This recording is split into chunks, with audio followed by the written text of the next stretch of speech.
What's up, everyone? It's Chicks in the Office with Rhea and Fran, giving you that Friday energy on a Friday.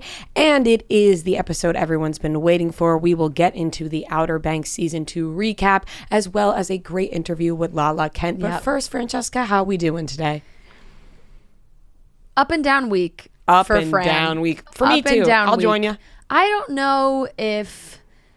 I don't know what's going on. It's just one of those weeks. Funky. I'm like, and you know, that time of the month, I don't know what's going on, but I'm like crying at everything, not crying at things. Things are mattering too much. I'm just getting angry. Emotions are all over the board. I came in here this week because I finished High School Musical, the musical, the series, season 2. And I don't know why, but like I'm not going to, in case anybody even cares about spoilers for the show, they sing like You Are the Music in Me at the end. And for some reason, it just had me like bursting into tears. And then as the night went on, I just kept singing the song to myself and it was making me so emotional. I came in here and was like, Rhea, does that song ever make you cry? And you were like, no, what's wrong with you? I never said no. I just, the way that you the way I framed it was, do you ever hear the song You Are the Music of Me and it makes you cry? Yeah. The setting that you described it in would make me cry. Right. But that's what started, but then it didn't go away. Mm-hmm. You know what I'm saying? Like then I kept listening to the song and like, that is also a top 5 song for me. That when I sing it out loud alone, I think I sound really good. Yeah. That's a top 5 for me.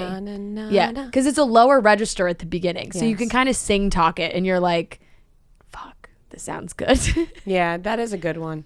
You know the words, once upon a time, make you listen. There's a reason. And when you dream, there's a chance you'll find a little laughter.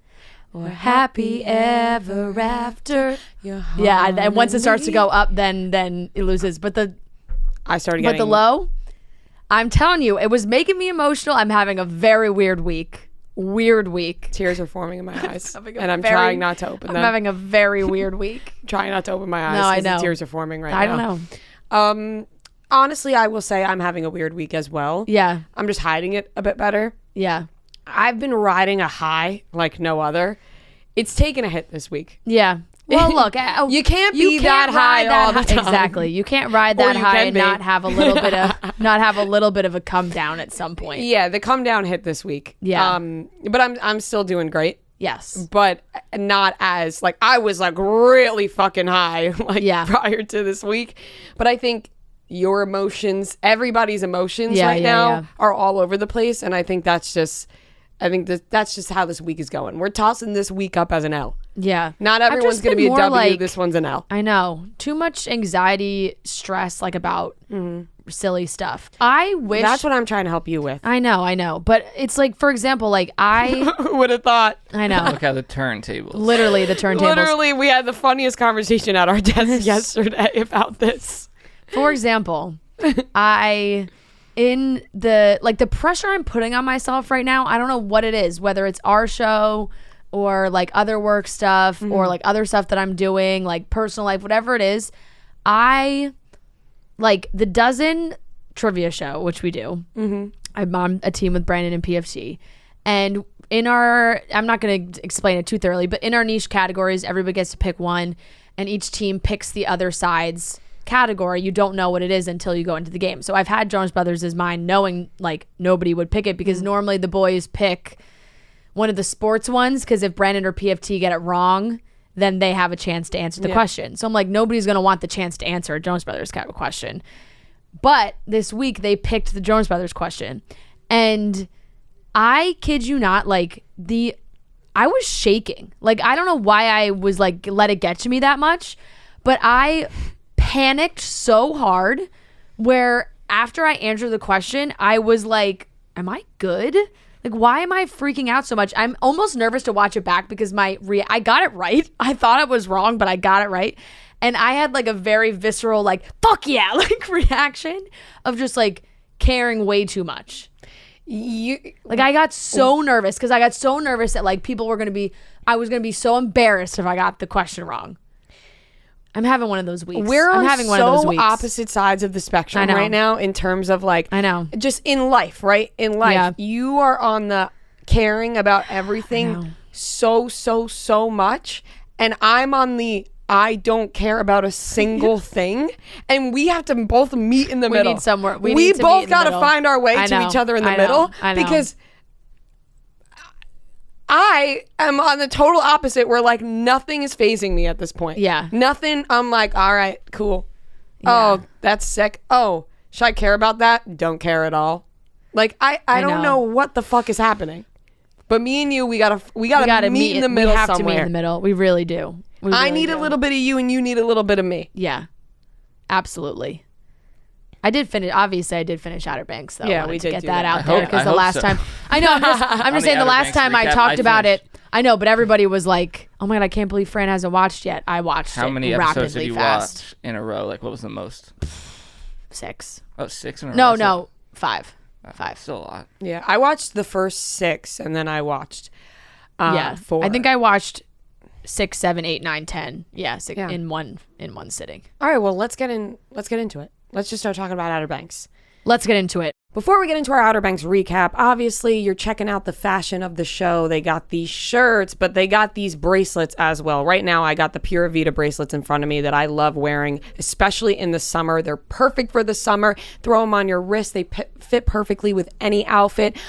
Pura Vida is an apparel brand that's all about comfort, fun, and living life to the fullest. And you could shop now and give back with Pura Vida. Pura Vida is one of the coolest apparel and accessory brands out there, and giving back has always been at the core of what they do. So they are known for their beautiful braided bracelets. Like I'm sure you know, I'm holding them up right now, and they're super affordable. They have bracelets starting at $6. They got rings starting at $12, and you can mix and match, and they all just go together. And like I said, they're perfect for the summer. They're perfect for right now. Even going into the fall, they fit. These colors, these are fall colors, okay? So you can use them in the summer, the fall, whatever you're thinking. And Madison Bailey, who we love from Outer Banks, has her own collection of Pura Vida jewelry out right now. That collection is beautiful, and we are dying to get our hands on it because it's awesome. And you know that we love supporting this cast of Outer Banks. So guys, make sure you're out there supporting Pura Vida. Look good and do good. To get 20% off Pura Vida apparel, text CHICKS to 38817. That's CHICKS to 38817 to get 20% off apparel at Pura Vida. Terms apply. Available at puravidabracelets.com/terms. Once again, text CHICKS to 38817. 38817. And Pura Vida has already donated $3.5 million to charity, including $335,000 donated in disaster relief in 2020 alone. So they're doing good. Your money's going to a good place. Make sure you text CHICKS to 38817. Okay, guys, before we get into the actual recap of Outer Banks, we got to talk about something. Obviously. Which could have something to do with my attitude this week. Definitely does. Potentially. I had to give Fran like a huge hug at our desk, and she let out a loud growl in the middle of the office. It was more like a growl sigh. It was like some... Yeah. And then let's both let one out right now. Ready? No, I don't want to do it. No, I want to. Do it. I want to. No, but I'm not going to do it the same. No, I want like an angry sigh. What if you actually just hug each other? I want like an angry sigh. That's scary. That was a little scary. I did sigh, but nobody could have heard me. Yours probably sounded more like an exhale. Like, no, that's really kind of what hers sounded like. Yes. Yeah, in the moment. And mine was more of that. Yeah. We're just flipping right now. Yeah. So let's do both. It was such a visceral reaction, I'm not going to be able to recreate it. Okay, so let's put it out on the table. Obviously, when season 1 of Outer Banks came out, we were at the forefront of this fucking show. Yeah. I put my life on the line for a TV character named John Bay. I said I would die for him.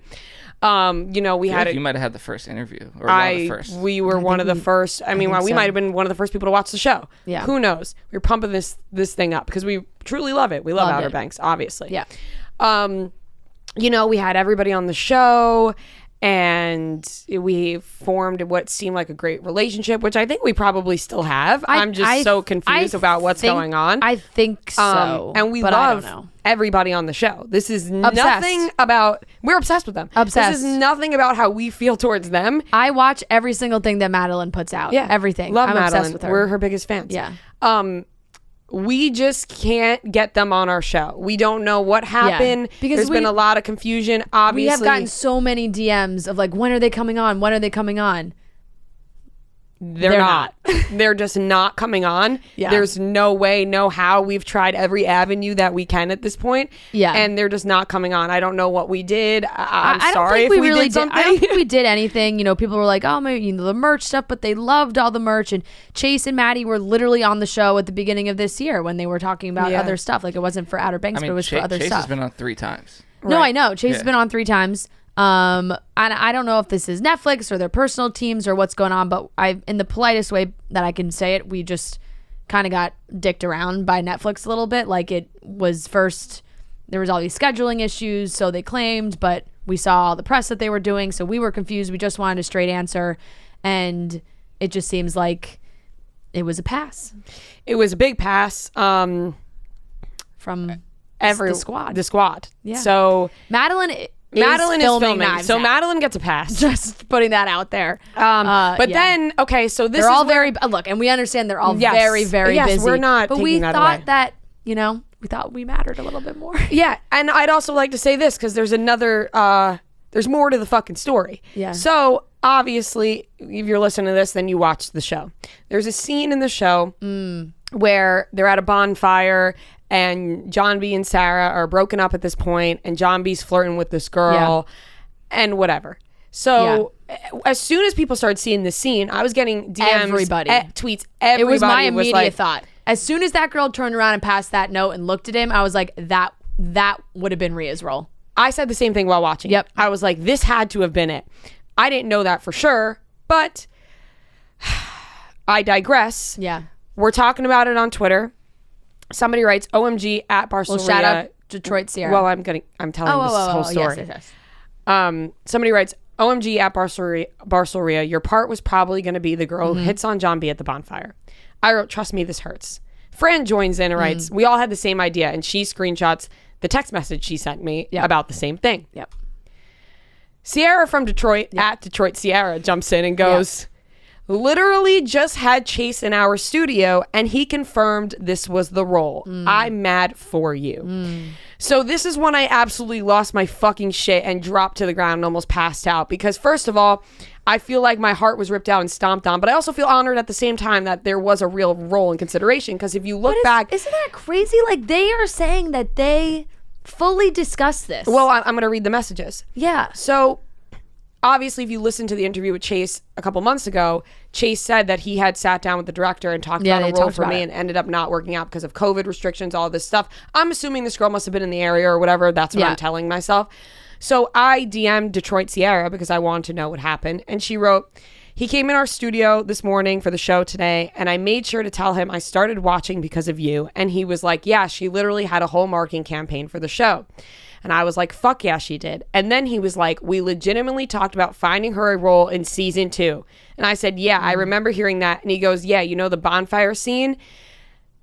That was the role. That was the role. And she said, oh my God, that would have been perfect. And he said, I know, but unfortunately we couldn't get it worked out. Blah, blah, blah, blah, blah.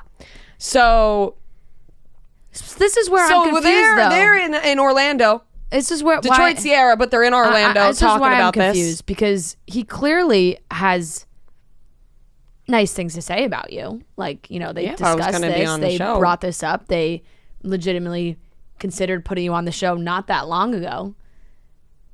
And now, what happened? We don't know what happened. Yeah. And we just want to be honest with everybody, because we see everybody being like, where are the interviews? We're the Outer Banks people. We got left on red. We were literally flown anywhere. Yeah. We were going to go to LA. We got left on red. We did get left on red. And I wanted, because we really tried to exhaust all options, because we were like, we really, really obviously want to have them on, and we had so much fun with them. And I think everybody loved like watching them on the show, like when we did it for season 1, but just didn't pan out this season. It didn't. But Maybe next season. Maybe next season. I would say maybe I'll get on next season, but they won't even come on the show, so I don't think I got a role for season 3. If you want to make us feel better about it, go buy our merch. Go buy our merch. Also, if they want to make it up to us, we're available.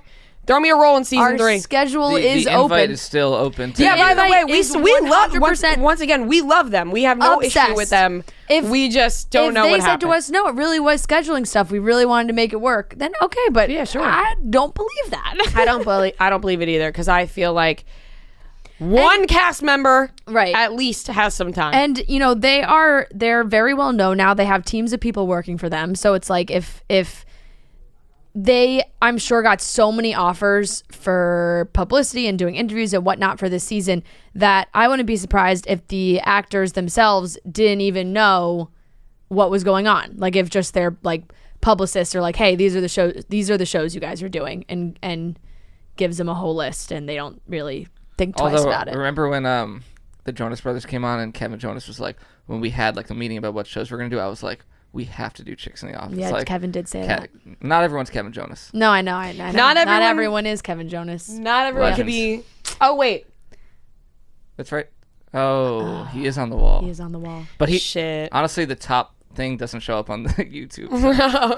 Shit. All right. Well, anyways, there's a bunch of merch stored at barstoolsports.com. You go to and we're going to talk about the season because I fucking loved it. We still loved it. We still love Outer Banks. So, I mean, would I die for John B? I don't know at this point, but. Wow. Oh, no, but that for me, has not changed show-wise. I was making no, a joke. No, I know. I would still die. But JJ's stock has gone up. Oh, but I think maybe if it was JJ and John B, and there was season 1, it was so much clearer John B, but now it's no. If you gave me the option right now, you could save one. I'm dying for JJ. And wow. Okay. I'm dying for JJ. At this point, look, this is our public declaration. Please. We would still love to have you on our show. We still love you guys. Please come on the show. Anyways, let's get into the Outer Banks season 2 recap. We're going to start off by talking about our top 5 most ridiculous but amazing moments. So if you haven't finished the season, I don't even know why you're still listening to this, because we are going to talk about everything. We're talking about everything.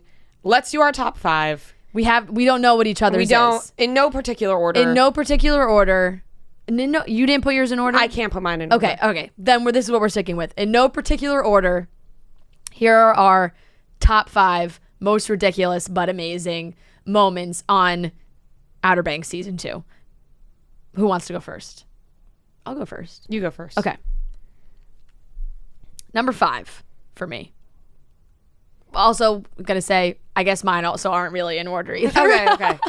And so in no specific order, I'm going to start with Key screaming murder at Ward after he straight up murdered someone in the middle of the street. Trying to catch him on camera and thinking screaming murder at him was the best way, which also it's kind of a combined one. It's really just that whole scene in general, and the fact that that camcorder was working in the rain and it only broke when it fell. Mm-hmm. And this also ties in with my next one. The next one is the security guards in episode 1, or going into episode 2, when Sarah turns the sprinklers on, or the hose, whatever it is, to spray the phone so that Ward can't see John B in the FaceTime. Yeah. Nobody's phone glitches like that anymore. No, they don't. They work. The phone went black. It went staticky. Everybody's got iPhones on this show. You're telling me that camcorder, that whatever that video camera was that Pope was using, worked in the pouring rain, but that security guard's phone got a little wet and just completely glitched and turned iPhones are off. waterproof these days. Yeah, they are. I know. That made me laugh. Okay, and then the next one I have is the murder weapon being touched by a billion people and left in a storm drain for who knows how long. Yes. They were all touching it with their bare hands, killed multiple people with it. My favorite moment, because I watched this episode twice, is JJ picks up when Key takes the gun out of her pants when she gets out of the sewer. JJ puts the gun like in a bandana, but then holds the gun in the part that the bandana isn't covering. So many mistakes. So many fingerprints. So when the FBI sent that for ballistics and they were like, the finger, we got him. It was like 1 billion people have touched that, and that gun was in the sewer for quite some time. Okay, the next one I have is there's so many that I just okay. The next one I have is John B. I'm not even gonna say the. Like, I feel like the ending of the show goes unsaid. It doesn't need to be put in the top 5, right? Like, it was so that's preposterous. why I had it in my top. We think that's a mutual number one. John B's dad at the end. How about we have our top 5s and then number one at the top is that's him. Yes. That's by far. Okay, then I have these. Then I'll go in order. These are my last 2. John B. getting straight up destroyed by an alligator. Wrapping his leg up, and that was it. He was totally fine. He got tossed like a rag doll in that water. Yep. And they were like, wrap him up, put him on the container ship. He's good. He was running. He's fighting people. Just imagine him under the water. He doesn't even have a wrestling limp. an alligator, and he comes out alive. That's fucking crazy. He doesn't even have a limp. Also, do doesn't alligators even have a like limp. growl? Because like that alligator sounded like a monster. I know it did. And no, that killed me because, and that was the one, that was almost my biggest one, because I was like, I just don't understand how he could have gotten bit by an alligator and then was like running, fighting people, like nothing. He was totally fine. Okay, and then my last one is, it's hard because it's tough. It's between the lifeboat that takes them to an abandoned island and they're all fine, or the fact that Cleo just happened to be working on the container ship. Please do. No, I'll Which one do you want on your list? I'll save mine then. You didn't mention it. Okay. Cleo, and I loved it. Cleo popping up at all the best moments was fantastic, and that's just the way the show is. Getting hit by like. I mean, it's a the same. Save it. Yeah. And it's the same with like them just randomly living on, like randomly bumping into all of them on the street in Charleston. But and I forgot one, but maybe it's on yours. Okay, so that's mine. So I'm gonna go again. It was the key screaming murder at Ward with the camera working in the rain, into the security guard's phone not working when it got a little wet, into the murder weapon being touched by so many people and left in a storm drain, to what was my next one? Oh, John B getting bit by the alligator, and Cleo just so happens to work on the container ship to who knows what private island they're going to. I love this. I'd rather not even discuss the rest of the show. I'd rather just talk about the ridiculous moments. Yeah. All right. In no particular order. Kiara and Pope fucking. There is no way Pope was laying it down on Kiara. Yeah. He was way too scared and timid. Yeah. The only thing those two bonded over was some environmental shit. Yeah. There was no chemistry. Wait, but isn't that what happened? Like, they did, and then she was like, she wasn't satisfied. Right. Like, But that's what I'm saying. Like, the fact that happened in the first place. Yeah. Crazy. Yeah. Sarah Cameron saying the last time that she had a phone was before they got lost on the boat, but in season 1, none of their phones worked. Yeah. None of their phones worked because they had no service. Yeah. That was nuts. Yep. There's no sex in the Outer Banks. So nuts. Yeah. Sarah Cameron. Yeah. Getting shot. Yep. And then coming back to life and eating watermelon later on in the day. Like nothing ever happened. How did she come back to life? She came back to life. Because Zombie was crying. She came back to life. It's the power of love, Noah. Please, you want to understand. And the fact that the best part of that was that she was just like walking. She's like, I'm fine. I'm good. Walking straight up shot in the abdomen. Also waited to tell John B till he like parked somewhere. Like how much time went by where she's like, I'm shot. Like, like 30 minits went by and she was like, by the way, I got shot. By the way. And then it's just eating watermelon later on in the day like nothing ever happened. Yeah. 17-year-old John B getting sentenced to the death penalty. That was on mine. What? Are you joking? They have ones no evidence about this man killing. No evidence. Sheriff Peterkin, and they're like, death sentence. The only clip, you're not the even only going clip to we jail. had of the trial was John B. You were sentenced to the death penalty. Not even you're going to prison for 50 years. You are going to die. I guess what they said was what maximum sentence, death penalty. So that would be like the worst case scenario. Yeah. Which was crazy, but it was like because we just didn't see any other clip of it. The worst case scenario. Yeah, of course, and that also kind of ties in with Ward trying to pay off the cop to murder John B in prison. Right. There's so many that go without saying, like John B's dad, Ward Cameron still being alive. Yeah. Like those are just obvious ones. This one, I kind of have a tie here. Kind of the same thing you had. I'm a little stuck. Rafe trying to drown Sarah Cameron, and then Topper, who we haven't seen at all. It just so happens to be standing over the shoulder. How did he get there? I'm not gonna lie, I enjoyed Topper this season. I mean, it's funny. But what? Like Topper's undying devotion to Sarah Cameron is one of my favorite parts of this show. It's hilarious, but that's tied into Rafe suggesting they kill everybody. Right, yeah. He's like, let's just kill them all. I think we should kill them all. Which, by the way, I'm having a weird sexual attraction to Rafe. I'm having a strange sexual attraction to Rafe, and I know there's people out there that agree with me. Rafe or Drew Starkey? No. I mean Drew Starkey, yes. Yeah. Because there are great videos of Drew Starkey. Yeah, love him. I think he is very handsome. He's hot. But in the show, I was like, I gotta keep this thought to myself, but like I kind of am like attracted to Rafe right now. A girl DMs me. I don't know if I'm gonna be able to find it, but I died laughing because we just had like a very quick exchange. Yeah. This girl just writes, ever oddly turned on by Rafe? I wrote, yep. And she just liked it. That was a very quick response. That's it. Ever oddly turned on by Rafe? Yes. Yeah. I am. Okay, did you give 5? I did give 5. He's the best actor in the show. He's really, really He's good. so Ward is really good. Ward's as good well. too, but Rafe is fucking crushing it. And this is what I was saying to people in the office. For as preposterous as the show is, because we love it so much, it's so ridiculous. That's why we love it. The acting is really very good, I think.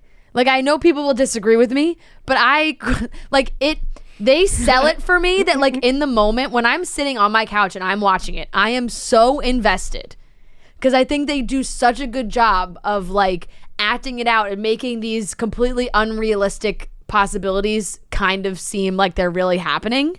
Does that make sense? It's not till I stop watching that I look back and think about it. I'm like, yeah, obviously it's all ridiculous. But in the moment, I am so locked in, and I really do think they are all so good. Like as much as Sarah Cameron, magically coming back to life was. Everyone magically coming back to life. I know, but Chase, like in that scene, was really good. I really I thought they all did a very good job. You can disagree with me, but I'm really not disagreeing with you. Yeah. They're all crushing it, but I think that I think Drew Starkey is putting on a real deal performance. No, he's really good because he really scares the shit out of you. I think obviously they're all doing well, but he's putting on a performance where you're like, this kid could really act. Yeah. Yes. They all Sometimes can the act, script really does make me laugh though too. Like, I don't know if the actors have as much input into it, but like sometimes I feel like they write words like how they think teenagers talk. Yeah. Like there's like when they're in the truck going to Charleston and Key's like, that's hella sus. No. So she came up with that her own. That's what I'm saying. Yeah. Like there are times when I feel like it fits and then but like they didn't it doesn't all flow. You're saying that like she improv that. They didn't write that. She for her. said that she did hella sus on her own. Yes. I literally watched a video last night where she was asked and she was like, guys, I improv that. So maybe they do really talk like that. Maybe you're just people do old. talk. I say that's sus. No, but I say you ever that's say hella sus. sus? It was hella. The hella threw me off. I was like, who says hella anymore? I mean, sometimes I'm like, I don't know. I feel like that one wasn't that Sus strange to me. didn't. I mean, I say sus all the time. Also. Yeah, but hella. Like sometimes I'm like, that's hella weird. Yeah. Do you? I honestly feel like I don't think I've ever. I do not recall. I feel like sometimes I talk differently with you guys than I do with other people. That could be Or possible. you specifically, Fran. That could be possible. I did love Sarah Cameron's "You Just Hit a Person." Yes. Did you just hit someone? Go check. Well, That's the season 2 version of John B. Did you just yeet over that shade? that was on my list, but then Noah jumped in and said it, so I feel like it took Yeah, away yeah, the yeah. dramatics of it. But like them just Plowing Cleo. absolutely demolishing Cleo with the car and her being perfectly fine. He must have been going like at least 80 miles an hour. Like when That person would be dead. When you watch Yeah. back, the actual whoever like was the stunt Stunt double, double? like Yeah. flew off the car, and then she was just like, oh. Like, My biggest problem with the show, Yeah. and I don't even think we can go episode by episode now. I think we're just No, I know. talking about We're just it. talking about it. But I think that my biggest issue with the show, and I thought season 2 was great. I thought that obviously there's so many twists and turns. You're like, what the fuck is happening? And Yeah. your heart is racing and Yeah. you don't know what's going to happen because they just bring anybody back to life. They have to start killing people off. I'll say it. They got to start murdering people off the show. Yes, Sheriff Peterkin, the one person they murdered off the show. You can't. did they or did they? Oh yeah, like is Sheriff Peterkin gonna come back next season? That's They the might. thing. That's the possible. problem with when they don't do that. It's like if one comes back, that's cool. But now whoever dies, you're like, well, they're not really dead. Exactly, Yeah. and that's why it kind of spoils the rest of the show for you, even though it's not. I have this theory that I really did not think Ward was dead. When that boat blew up, I was like, he's somehow got to be alive still. Unbelievably, because like I think we can put at the top our 2 combined ones, obviously John B's dad at the end, and Ward somehow being able to get in his scuba gear in the there's 1 no second way. that happened in between him being outside the boat and the boat blowing up. There's just 0% chance. I was screaming at my TV because I have this theory that they're now too close of a cast, that the director and the writer doesn't want to kill anybody off because he doesn't want to make anybody upset. I'm team not killing any of them. I am. I would actually be so pissed But if they Ward? killed one of the. No, if I'm not they talking about killed the one of the 5. No, I'm not talking about the 5. Oh, I'm talking oh. about Ward, who's a main character, but he can go. Yeah. Yeah, because then Rafe could still be like the evil Right, one. and then Yeah. Rafe having to figure shit out on his own. It He's seems got like his they're- daddy helping him with I know. everything right now. It seems like they are trying to keep the parents tied in it a little bit more, which I actually do like. I would say the most realistic part of this whole season was Key's parents. Like that was to me the most realistic part, that like, oh, there's actually parents in this show that are like, you can't fucking go to Charleston on like the middle of the night, But like, or at the same time, they're just like eating dinner, like have no idea where she is. Like, Whenever I saw them, they clearly given up on her. yeah. when I saw them in the classroom, I couldn't even register Them that being they in were school? in school. Yeah, I was like, yeah, wait, yeah. these kids go to school? I forgot Yeah. last season was summer. Yeah. Could you imagine if someone like John B like was in your school and like just got But sentenced also, to the that's death another penalty good last one. week, and then he's just in math class. That's also like, another good one. They went to school for like 1 day. Yeah, they Like, when they- literally went to school for What a month? day. Like what month was it that they went back to school, but then like we're just Here's not what, in here's school? what you missed. Here's like all the tests and everything you have to make up. John Right. B. It was like, we're not sorry. Hijacking a container ship. That's also probably up there, is the fact that they straight up were pirates.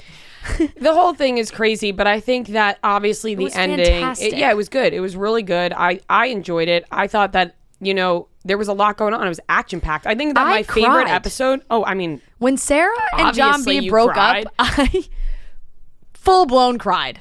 What did you think about that when Ward died and he just stared at her? I thought that was an appropriate reaction. Yeah. I mean, obviously, I wish in that moment you wish, like, if you're Sarah, like, you want your boyfriend to comfort you, but that dude killed his dad. Like, I was fine with that. I was not fine with the way John B acted to Sarah after Yes. her brother tried to kill her, and Yeah. he was mad that Topper saved her. yeah, Like, I will say, John and- B and was he a was little mad- void of legitimate emotions this Yes. season sometimes. Besides, his obvious. I think love that's for her. realistic though. He's like, all right, thanks, Topper. I guess maybe that is a little bit more 17-year-old reality. Like, Yeah. they don't care about the serious stuff. They care about, like, fucking flirting with someone else. It wasn't even that. It was the fact that she didn't say They were married. they were married, which they're not married. Yeah, yeah, they're not yeah. really married. That all was very fake. Right, but she was so excited to come back and say it when they like first got back. Mm-hmm. And then I'm Topper's involved, and I'm with him. yeah. Yeah. So I do get like that's how a 17-year-old would act. Yeah. But I was like, all right, her brother just tried killing her. The boat straight to Charleston Yeah. also was fantastic, leaving the Bahamas. It was just the boat going, and it's, you don't actually see John B say it out loud, but it's like you see the bridge and you just hear John B's voice go, "It's Charleston." or how when they showed up in the Bahamas. Oh, Sarah Cameron's house just happens Right right there. Oh, that's my house. Really? that's also a ridiculous moment where they're like, everyone's looking for them, and they're like, let's throw a huge party. I know, but what's great is though they can still keep it going. Like sometimes you like mid-season, I always think like, what else do they have up their sleeves? There's always something, which I love so much. It's like you got the cross, you got this creepy limbery lady, you got the gold. We have no idea where the fuck the gold is. Where's the gold? On the ship? Not on the ship? Nobody knows. They have the gold, right? Ward has the gold, I think.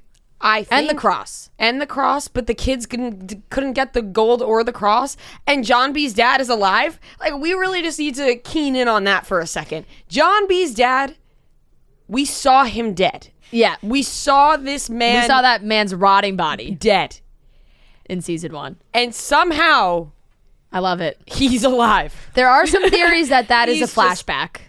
Gia was telling me that. There are some theories that perhaps that's a flashback because they want to reveal that Limbri is somehow related to John B, which is another TikTok. People are thinking maybe an aunt or his long lost mom. I don't know if I buy think that's a stretch. I don't really buy that I think you either. end the whole show Because I with think it that. would be kind of, I don't know. I feel like that's kind of a overdone storyline. Like the Poe kid, the kid who didn't have everything growing up, grows up and finds out that he has like all these rich relatives. Like I feel like that's been done on so many soap operas and shows and all that kind of thing. I feel like they'll come up with something different for that, but having the parents, having John B's dad alive makes the most sense now, because I feel like in the next season they'll just have this all-out battle between gonna get a great Ward fight scene with and John the B's dad dad, and and like some very John crazy B's stuff. dad is going to kill Ward. Mark it down. John B's dad's fighting Ward, and like the same spot, John B's fighting Rafe. Like, Now Yes! that's definitely that's gonna gonna happen. happen. What did we think about on the ship, John B not pushing Ward off the boat after he hit his head? Fair. You're not going to kill your girlfriend's dad right In front of he her? learned his lesson the first time where she was like so upset. Yeah. No, I know. And even though, I mean, she did not. How do you? She did not. She did not. But how do you? She was testing it. Yeah. I think in his head he knows, how do we continue to have a relationship after I kill your father? Yeah. Right? Yeah, Like, yeah. I mean, No, he I think literally was that's trying fair. to kill her. No, like right before. No, I know. But But at the end of the day, though, you then. Here's what I think. Sarah Cameron's gonna have to disconnect because that man she straight up got strangled by her What do father. I do with you? I don't think Sarah Cameron and John B. In real life would make it as a couple. They have too much trauma tied to them. But I think their trauma is what ties No, them. yeah, exactly. Trauma bond. If they Yeah. ever just like settled out and there was no drama, they weren't searching for anything, they were just fine, I think it would be over. They need the search. No. I'm talking for the. Let me tell you the something. show. If They have to be together. Yeah. But in If real they life, ever- if this was real life, They break up these two on the show. You mean in real life or on No, the on show? the show. Like I know there was the blip, gonna and like end I up just said, I together. cried. I literally cried when Yeah. they broke up. But and they are so cute because there are parallels. Like I thought it was so cute when they were going back to Charleston, and she was like, "Let's get a dog." And I was I like, know. "Oh, they have a dog in real life." I know. I thought that they must have threw that one in there because This he is was the like, thing. "Let's They take have it easy." to stay together in real life though, because that's where things get ugly. I don't want to bring High School Musical into this again, but I'm telling you, the Olivia Rodrigo Joshua Bassett drama off stage ruined the show. The show did not have the same chemistry. It ruined the show. The season 2 was just not as good because they seemed so off. And they made it made that the storyline What if on the they show. changed The the plot story? line was that they break up because like they're not supportive of each other. What if Sarah Cameron just turned on her, like she was like part of her dad and Rafe's side then? Like they changed the whole storyline and she was against them. They would have to like do now that. see I would like anything that. could happen at this point. I would like that if they sold it to me as she's like, if she lies about it, like if in order to save John B or something she has to switch but sides. she wouldn't just go to the dark side. Yeah, I don't think she would just go to the dark side. No, but also, she wouldn't tell John B and them that she's doing it to save them. Exactly. Like they would all think she really really deserted them. But I will say, I think I maybe need a little bit more. Like, don't we just all need a little bit more of their chutzpah in just the way that they? Thank you. In the way that they don't give a fuck about anything. That's what I'm doing lately. Like they. No, I know, but. They escape the boat, they find a random island, and they're just drinking like, friends just matter so much to them. That's all it is. Like they were having a grand old time sitting around that fire on whatever deserted Caribbean island they're on. They don't know where they are. They don't have any food. Wait, why did resources? That is anything. The most I felt related, and they're to them. happy because I was like, you know what? I just like to be with my fucking no pals. gold. No cross. Just drinking, smoking, having a good time. No worry in the world. How will they got off that island? Is hitting the fan around them. I bet you the beginning of season 3 is like just going to pick up and all they need to do is walk like over one mountain and there's just like a town. Probably. Wait, why did Rafe at the end when they were leaving the ship, he didn't shoot them? Or he didn't try to shoot them? What was that? Like he had it. He had the gun pointed. I mean, Rafe clearly has some issues. But then he told his dad after that, like, I'm trying to be a better person. Like, was that him being a better person? Because he's just being his brain. Yeah, decide and what I to do also right think now. he's very torn because he clearly knows how much his dad wants to keep Sarah in the family, and in his mind, he's probably like, how is my dad going to react if I say I shot Sarah and killed her? That's what he said at the end, right? He was like, I'm going to get Sarah back in this family. Yeah, exactly. Like he was like, we're going to get Sarah back. After him and his dad have tried to kill her multiple times. You know what I also... It's family, though. I mean, there's just... I could talk about this forever. There's still so much... When Sarah...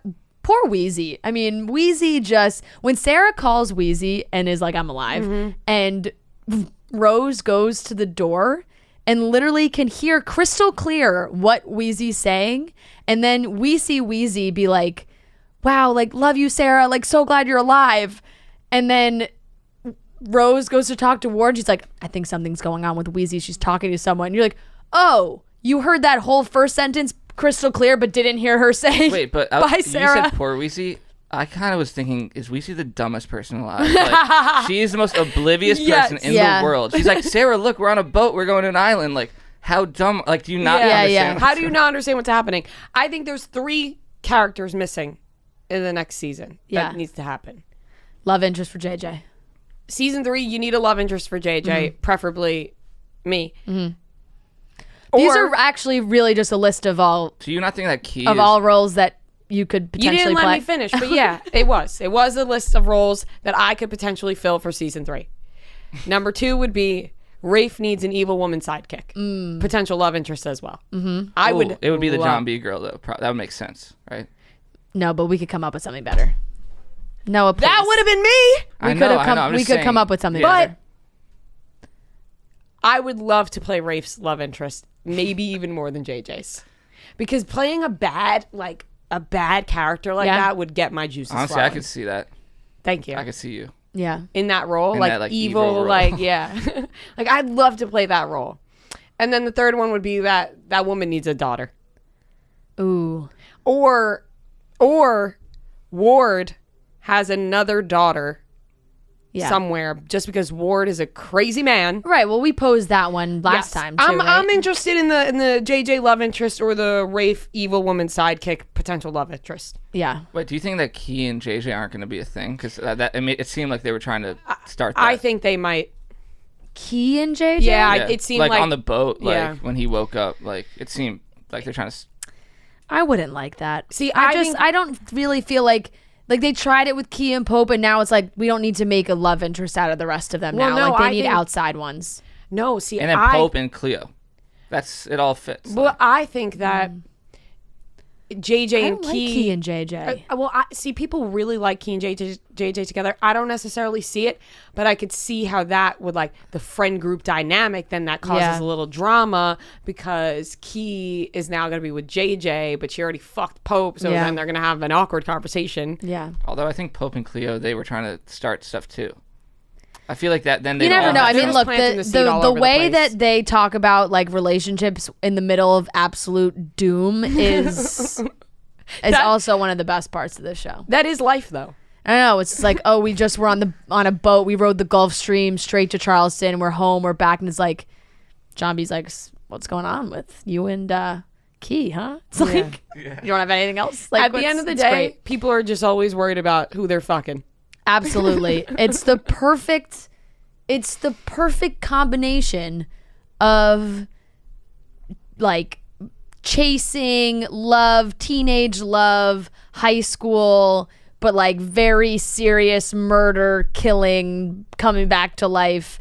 It's very impossible to describe this show in like one sentence because it's so many things. It's everything we could have ever asked for. It really, and I think I will say I was a little bit worried about season 2, just thinking like, what could they do? You know, not worried anymore. I now have the confidence that they could probably make this show for 10 more seasons and have it be so ridiculous. Every they won't. season, another one of them is going to like have a random relative who has a treasure, and they're. I don't think they'll be able to go that far. I think maybe they'll be able to do like 6. This shit's like Grey's Anatomy. that would be something. I'll say 5 is my prediction. 5. Yeah. I think I'm gonna 4. go with 6. 4. I'm going 4 seasons. Some people are saying like, "Oh, Madeline Klein's going to get too big." Like, yeah. Well, it's just hard because I think they all will, and also they're going to get sick of it. They'll get older. I think one of them can't. Like, I don't see one of them being like, "I'm not going to do it." Right. No, like, but what's his name on Bridgerton? Like that type of thing. Yeah. Where he's like, "I'd rather." I gotta go do movies star. and Yeah. shit. right. But at the end of the day, like as much as you 4 is probably love more something, realistic. when you have other opportunities coming your way, they're gonna love it. They're gonna do it, but they're gonna be like, all right, it's time. I mean, I always thought that like One Tree Hill after high school, like how are they gonna do it? And they did it. They figured it out, and they do the same with Riverdale. But obviously, Riverdale, I think, has fallen off quite a bit since the earlier seasons. And we don't want them to get to a point where it's just like, where the fuck is the show even going at all? Yeah. So I think that's it for season 2.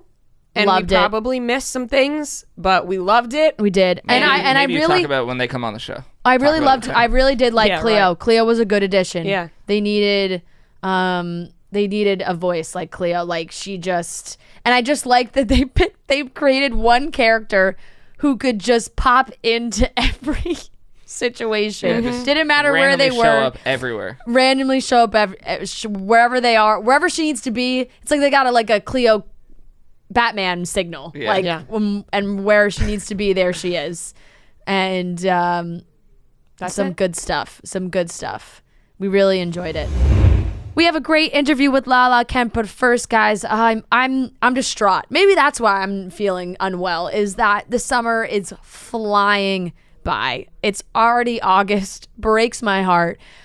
But we still have tons of summer left to salvage. There are weeks we can make sure we are chasing the sunshine, chasing the beach time. We can make it happen, and make sure you are doing that with an ice cold Coors Light by your side. Because honestly, Coors Light's the official beer of slowing down summer. So what better way than to take it easy, relax, and have a nice cold Coors Light that'll just make those hours go by a little slower. It's mountain cold refreshment made to chill, cold lagered, cold filtered, cold packaged. It's literally made to chill. It's as crisp and refreshing as the Colorado Rockies.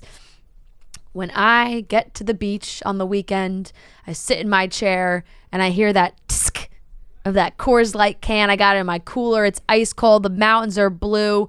It makes the beach day last so much longer. Coors Light is the official beer of slowing down summer, and we want to see your blue mountains all summer long. Because as the beer that's made to chill, we want you to savor every second of summer. Get Coors Light summer packaging straight to your door with Drizzly or Instacart. And always remember, guys, celebrate responsibly. This is coming from the Coors Brewing Company in Golden, Colorado. All right, everyone, we are here with a very special guest. We have Lala Kent joining us today. You've been on the show many times before, and we are happy to have you back. So welcome, Lala. Thank you for having me. I'm so excited. You know, we love seeing you in person, but Zoom will have to do it for right now. How are you doing? How are you feeling? What's been going on? You're a new mom, so life has got to be hectic for you. Life is very hectic, and I'm absolutely loving my new role as being a mom. I'm very fortunate because I do have a lot of hands on deck. But you know, with filming the show and still trying to continue to work, you struggle with that mom guilt of like, I'm leaving her behind. Luckily, she doesn't remember, but I remember. So I'm loving it, but I have my moments. I'm not going to lie. That just reminded me, I had a dream last night that I had a full-on child that I was just leaving behind. I totally forgot that happened, and I just sparked it in my brain. Totally normal. It's totally normal. Katie was telling me the same thing. She's like, I feel like it's not the right time to have a baby because I keep dreaming that I forget to feed it. I'm like, I still have those dreams. Yeah, that means like maybe that's a sign. It's telling her don't do it. But that's crazy. You seem like you're having a great time with this. Obviously, you know, it seems like it's what you wanted in your life. But just from what we're seeing on Instagram, you're like going through all the emotions and the steps of being a mother very openly and honestly. How do you decide what you're going to share, what you're going to keep private at this point? Luckily, I feel like with Instagram, I can control the narrative. You know, I can post stories, I can turn off comments. Luckily, with filming the show, you know, California goes by the laws of, you know, even a scripted show. So if a baby is younger than 6 months, they can only appear on camera for 20 minutes and then they're done. And there has to be a nurse or a teacher on set. So I got lucky with that. She definitely will make an appearance on TV, but it's for a very limited time. But I think I kind of just share it all because no matter what, you're not going to win with everybody. But for the most part, I think you will. And you'll touch moms that feel like they're alone and you can kind of have that bond together. Yeah, and I feel like obviously with social media, you have everybody giving their opinion, especially in motherhood and parents online. They're always telling people what they should do with their kids. But you also have the realistic parents who get that like being a mother is not perfect. Like you're going to do things and be stressed out. Right. I didn't ever think that mom shaming was a thing until I got pregnant and gave birth. And, you know, I'll share a picture and they're like, she's swaddled incorrectly, or you shouldn't give her that. And it's just like, oh my gosh, there's so much information out there and so many opinions that you know your kid. You sat with them for 9 months, or even if you have ventured into adoption or surrogacy, there's something that happens when you are about to become a mother that something just kicks in and you know exactly what to do. Yeah. So, and like Rhea said, it's been, we don't experience it, but it's so crazy when we see the headlines and whatnot of you or whoever it is, other moms out there who have to really like defend themselves almost, or have to address these things when it happens, because you'll see articles like, you know, fans don't like how you're holding the baby here or doing this, like, so it's really very, very crazy. And not only do you have to balance that, but you're filming Vanderpump, you're also, you know, movies, that's a huge thing. You got Out of Death out right now. How was that, and how have you been liking kind of getting into the movie game? I grew up in the arts, and so I've been acting since I was 12 years old. I was definitely what you would consider a theater geek. And when I filmed Out of Death, I was 5 months pregnant with Ocean. And it was a lot of work because I was just a hormonal nightmare, to be honest. And you know, between like going back to work, which I think is definitely saving my mental state. If I have too much time to sit and think, my mind becomes a torture chamber. I can talk myself into a hole within 20 seconds easily. So the work, even though I do struggle with the guilt of leaving her behind, I know that in order for me to be the mother I need to be, I have to keep my mind right. So it's definitely a balancing act. And I have a new respect for mothers, like whether you're carrying your kid and haven't given birth yet, you know, the second that you get pregnant, you become a mom. And it's a lot of work and there's a lot of judgment. So I try to stay in my bubble. I don't let many people come into it because I do get affected. I know a lot of people think that I don't, but I'm definitely not as hard ass as I come across. Mm-hmm. And you guys, are you still filming Vanderpump right now? We wrapped, I think it was like 2 weeks ago, maybe 3. So we're done with the season, and it was so much fun. I feel so lucky that we were given a chance to come back for another season after what our show had been through. Yeah, I think a lot of people were confused on what was going to happen with Vanderpump Rules. I know we talked about it plenty of times. We were like, do they just end it? Do they keep it going with a whole new cast? Because obviously Jax, Brittany, Stassi, Kristen, they're not on the show anymore. How do you think this season went without those original cast members? Yeah, when we lost, that was like a huge part of the core that we lost. These aren't just my friends. These are people who, like, when they're on camera, they bring shit to the table. Mm-hmm. And I was also very nervous, and I was confused about what the show was, if it was even going to come back. We got a phone call, I think it was a week before, that said we're picking up cameras next week. We're good to go. So we were definitely in the dark for a long time.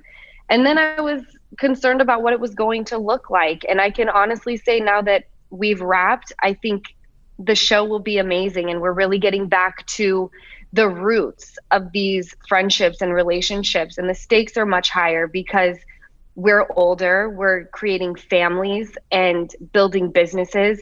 And even though it'll look different, I think people will be very surprised at how we still brought it. Yeah. And one of the things I think we were curious about too is these are your friends in real life. So there are these moments, these big life moments that you guys film for the show that, like, did it ever get weird with some of these people where it's like, hey, I'm having this event or doing this and we're filming it so you guys can't be there? Oh my gosh, it was so strange. Yeah. There were moments that I was actually going to have Ocean blessed, and just COVID protocol would not allow that to happen. And I think it was actually a blessing in disguise because the core of my friend group wouldn't be there. Right. So it was definitely strange, but they were all very supportive of us filming. They were very understanding because they know the drill. Yeah. And people will be surprised that we don't act like Jax and Brittany and Stassi and Kristen don't exist. They're definitely spoken about, and their names are still brought up, which I like because even though they're not on the show anymore, my real life without cameras consists of them on a regular basis. Right.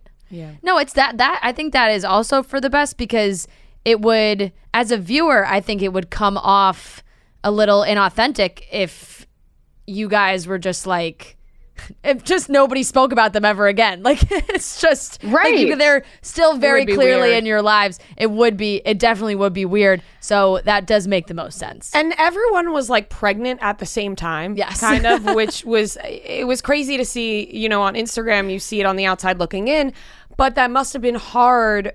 Like Fran said, trying to film like important life events. Did you have events, film them, and then have the same event just with the people that can come? If I could have afforded to have one of the events twice, I would have. I only did a Give Them Lala party. So even though it was like, yes, I miss my friends, it wasn't some life-changing party, you know? So I was okay with it. But yeah, just not having them around, it was so strange. And, you know, I think that, like you said, it would be inauthentic to just like pretend like they didn't exist. And I do feel like season 8, the waters got a little muddy. It was like, what is this show about right now? Like, we're all very confused. Even me being a part of the show, I was like, I don't understand. So I'm so glad to see that this season we're back to what the show is about. Right.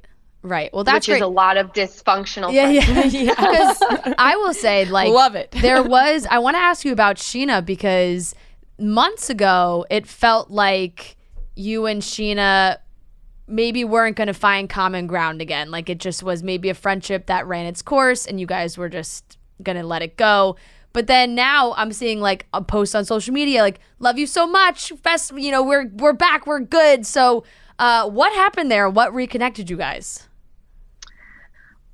I was with you. I was like, there's no repairing this. Like, we'll never be the same. We'll never mess with each other like that again. And without giving too much of the story away on what's covered this season on Vanderpump Rules, I will say, even when we were in a just gross place, we found a way to put that aside and focus on the fact that we are both new moms, and we bonded over the fact that it was not easy leaving our kids behind so soon to go and film a TV show. And even though everything is addressed on the show that happened between Sheena and I, and it gets very real, it gets very ugly, I will say, like, I adore her so much, and we are closer now than we have ever been. Wow, that's great. That's really nice to hear. And I think that's something about you guys as a group, is that you guys are really good at, even if you get into a fight and you get into an argument and there's maybe a period of time where you're not going to get along with that person, you can come around at the end and have a relationship after the fact. It's not going to be weird. It's not going to be awkward. And sometimes you end up even closer than you were before. Absolutely. I think people watch the show and they're like, there's no way that this is not scripted, because how could they do all of these things to each other and then still get along? And I just think some people would call us crazy, and that's okay. But I think we are that resilient, and there's something to be said for that. I mean, life is going to hit you in all different directions, and people aren't going to act the way you think they should act. So I give everyone on the show so many props, because it's like the bounce back of this group is really unparalleled. It's the most crazy thing in the world. And actually, this is the first season that I feel like I've seen everybody in a very different light, whether that's good times or bad. With the exit of a lot of our key cast members, people have brought a completely different personality to the show that some I've never seen before.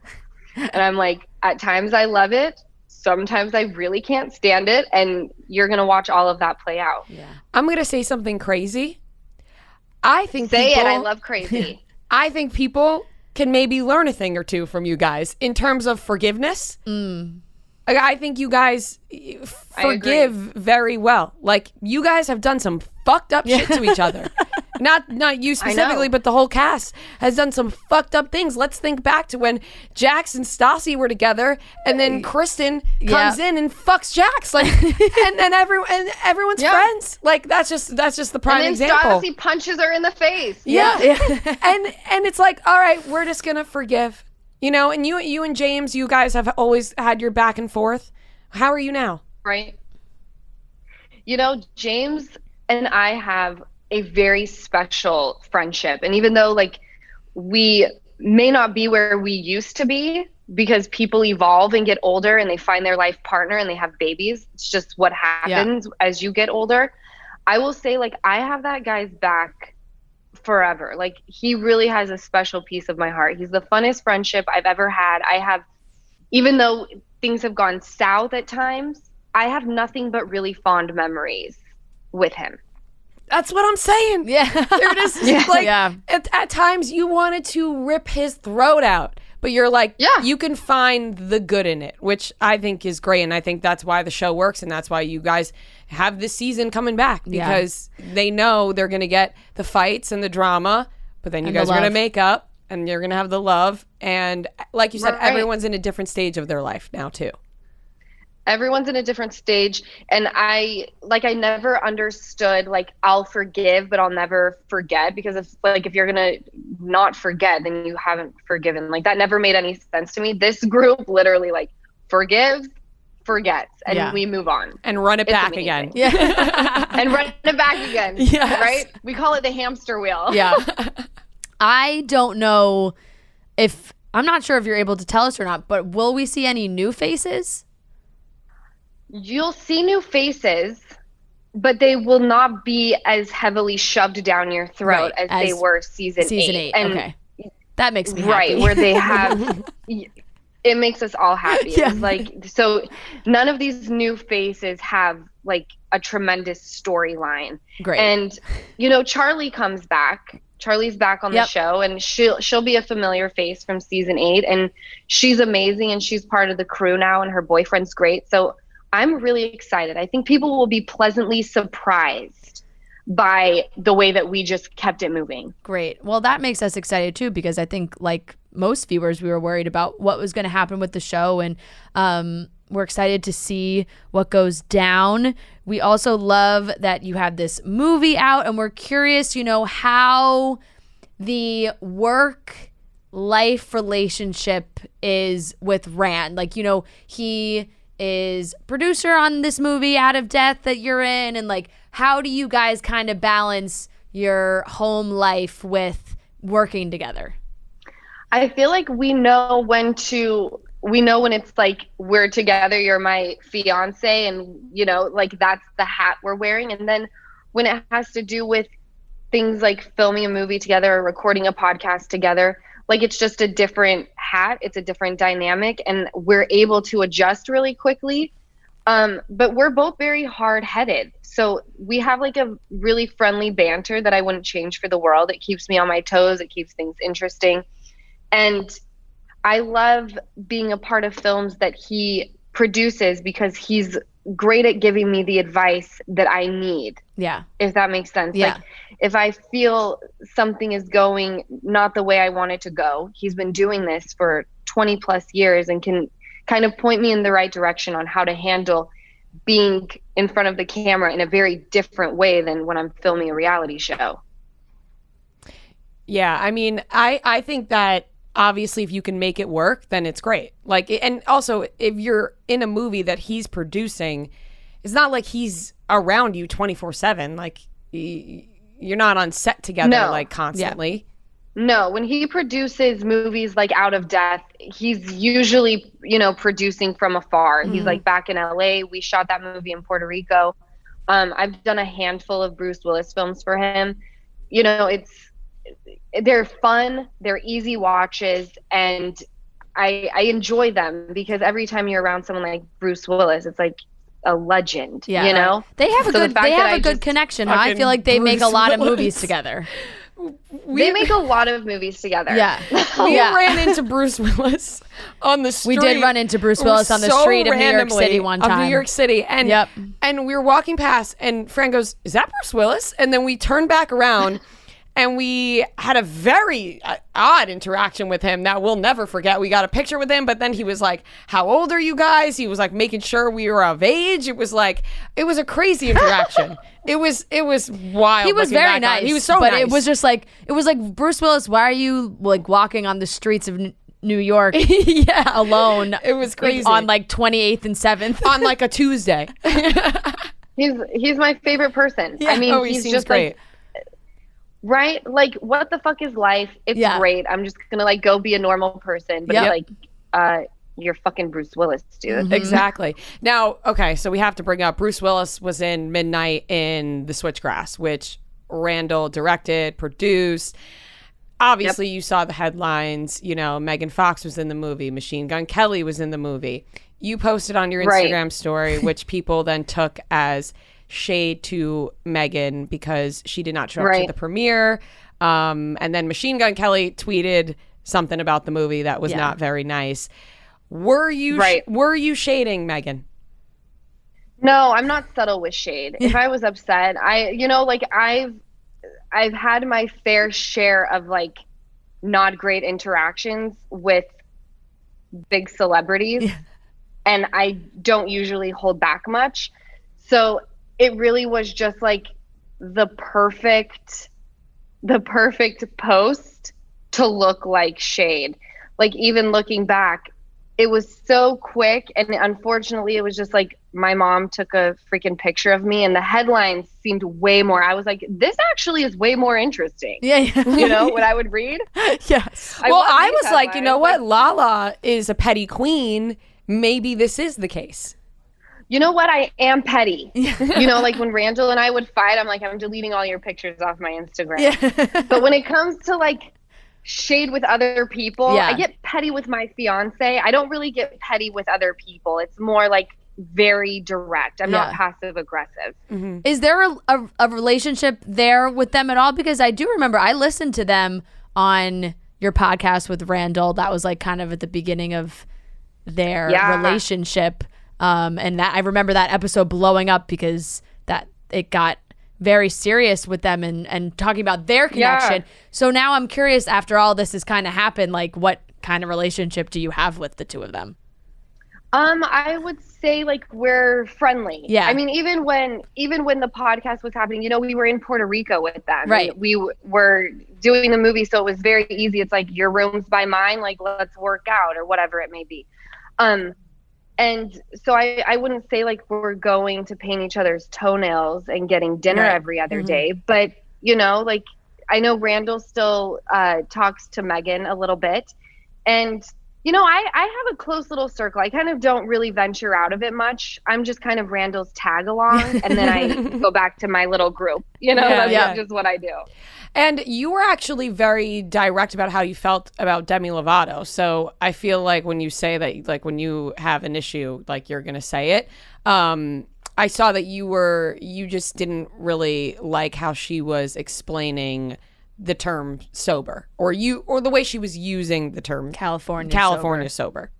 Yeah, I didn't like it at all, because for someone to say I'm California sober, which means I don't do hard drugs, I just drink and can smoke weed. Well, guess what? I'm someone who never did hard drugs, and I only drank and smoked weed, and my life almost went down in flames.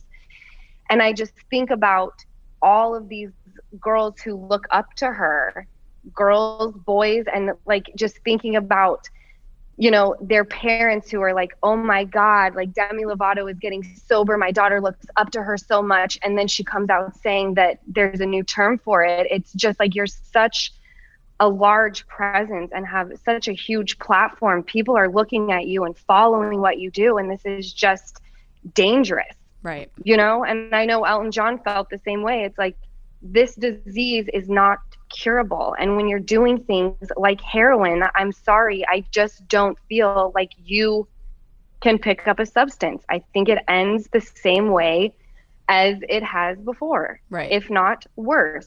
Mm-hmm. And again, that's just my opinion. And I do think sobriety is one size fits all. You don't pick up anything that takes you out of your, you know, real life stuff. Right. Yeah. It's the use of the word sober. Well, it's like the other day, and you're right. You have your opinion to come on up with a different definition of it, you know. The Weeknd the other day, he said he was sober light, and it means that he just drinks and smokes weed. And I was like, okay, well then I'm sober light.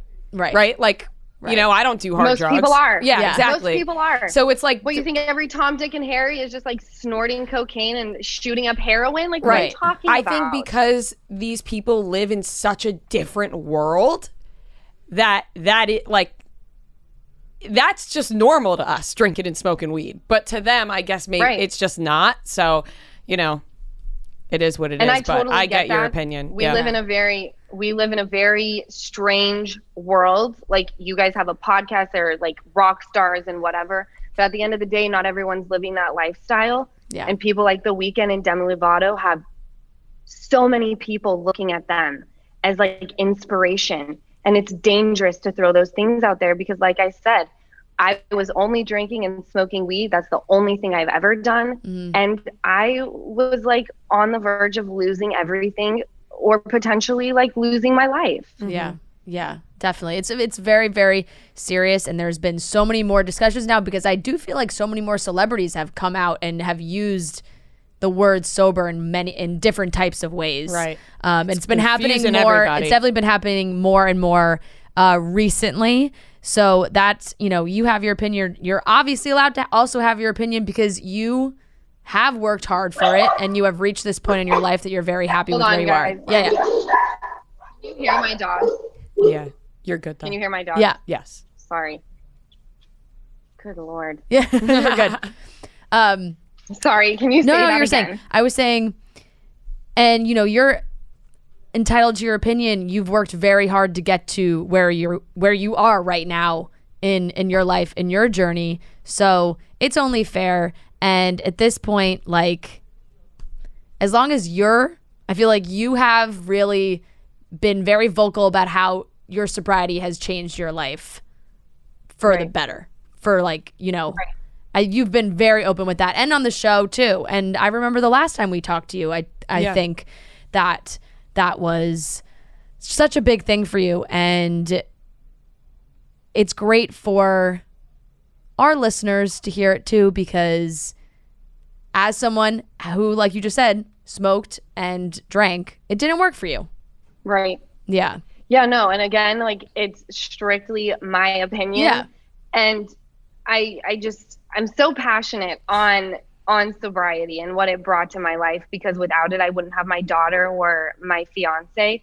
And it's just like that topic. It's the most important to me because it's got to come before every single person in my life, because without my sobriety, like, I am just worthless to everyone around me. So I'm sorry. I get like it, the second someone mentions sobriety, I step into like a different human being. Yeah. No, I mean, we appreciate your honesty and how passionate you are about it. And like she said, the people listening, it helps them. And you're just always a pleasure to talk to, Lala. We love having you on the show. We love talking to you. Now, the last thing I want to ask you, because you keep saying fiance, wedding plans have been delayed and moved and COVID and everything. Are there any plans, or is it just kind of like TBD now?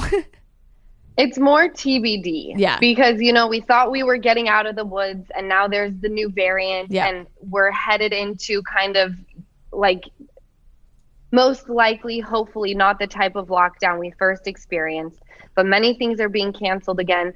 And so we're not in any rush. I want all of my guests to feel safe, and I don't want to plan around a virus. And it's like, we share, like, we're together. We got a baby. Like, there's no shaking each other at this point. So we'll see. We'll see when it happens. Would you still want to go? Where were you? Oh, am I getting my weddings confused? I totally am.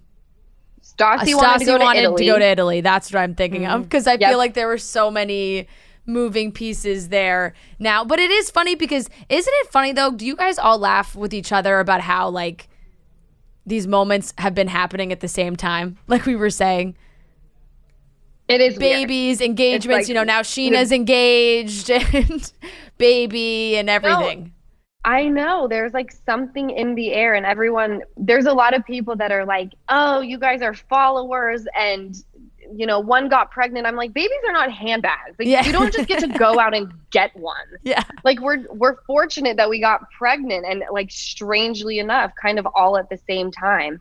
But, that's just like the natural progression of life. Like, you get older, you find a person, and you start a family. That's just like what you do. Yeah. So. And it's happening for all of you. Well, it's great because the play dates, I feel like, will be awesome, right? Or all the babies get together? Can the babies all get together?